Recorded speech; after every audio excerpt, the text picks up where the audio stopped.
मोदी जी, आपको news 18 network को ये एक्सक्लूसिव इंटरव्यू देने का बहुत बहुत धन्यवाद। आपने अपने पनिशिंग शेड्यूल से हमारे लिए समय निकाला। इस इंटरव्यू को हम थोड़ा अलग तरीके से करेंगे, कुछ बिग पिक्चर क्वेश्चंस पूछेंगे। शुरुआत में हमारे संग हमारे दो कलीग्स जुड़े हुए हैं, एक महाराष्ट्र के एंकर हैं, दूसरे हमारे कर्नाटका के एडिटर हैं। ये दो स्टेट्स अहम हैं इस चुनाव में, तो हमने सोचा कि थोड़े सवाल वो भी आपसे करेंगे। शुरू करते हैं। पहला सवाल।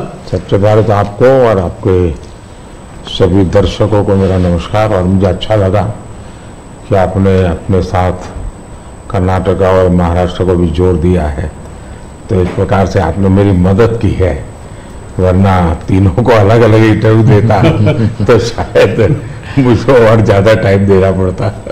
बहुत धन्यवाद, स्वागत है आपका नेटवर्क 18 के। पहला सवाल मोदी जी, हम लोग पूरे देश का भ्रमण कर रहे हैं, इधर उधर जा रहे हैं। हम लोग साउथ में थे, बिहार गए और भी महाराष्ट्र में भी थे, तो हर जगह ये देखा गया है कि चाहे विपक्ष से बात करें, चाहे आपके उम्मीदवारों से बात करें, लोग कहते हैं कि जब मोदी जी यहाँ आएंगे तो सब कुछ बदल जाएगा। अभी कुछ नहीं कह सकते, मोदी जी आएंगे तो हो सकता है स्वीप हो जाए, हो सकता है सीट निकल जाए। तो क्या 2024 के इस चुनाव को हम नरेंद्र मोदी पर एक रेफरेंडम की तरह देख सकते हैं, जनमत संग्रह की तरह देख सकते हैं? अब ये तो सारा खेल मीडिया के लोगों का होता है, किस समय किस प्रकार से एनालिसिस करना। लेकिन मैं इतना कहूंगा कि मैं कोई चुनाव के समय काम करने वाली सरकार नहीं चलाता हूं। आप मेरा 10 साल का रिकॉर्ड देखेंगे तो एवरेज फ्राइडे, सैटरडे, संडे मैं हिंदुस्तान के किसी न किसी कोने में गया हूं, जनता के बीच में रहा हूं, और इसलिए मेरा जाना निरंतर चलता रहता है।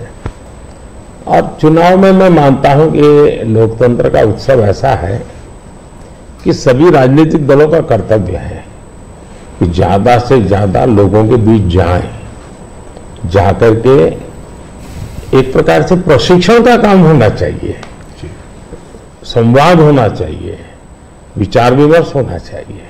तो मैं एक राजनीतिक क्षेत्र के कार्यकर्ता के नाते चुनाव हो या न हो, मैं इसे अपना कर्तव्य मानता हूं और इसलिए मैं जाता हूं। जहां तक ये 2 फेज का सवाल है, मैंने ऐसा जन समर्थन बहुत कम चुनावों में देखा है जो मैं इस बार देख रहा हूं।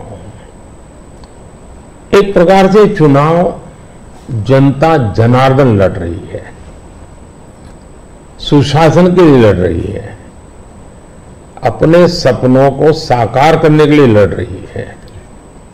ऐसा मुझे लगता है, शायद मैं तो शायद एक निमित्त हूं।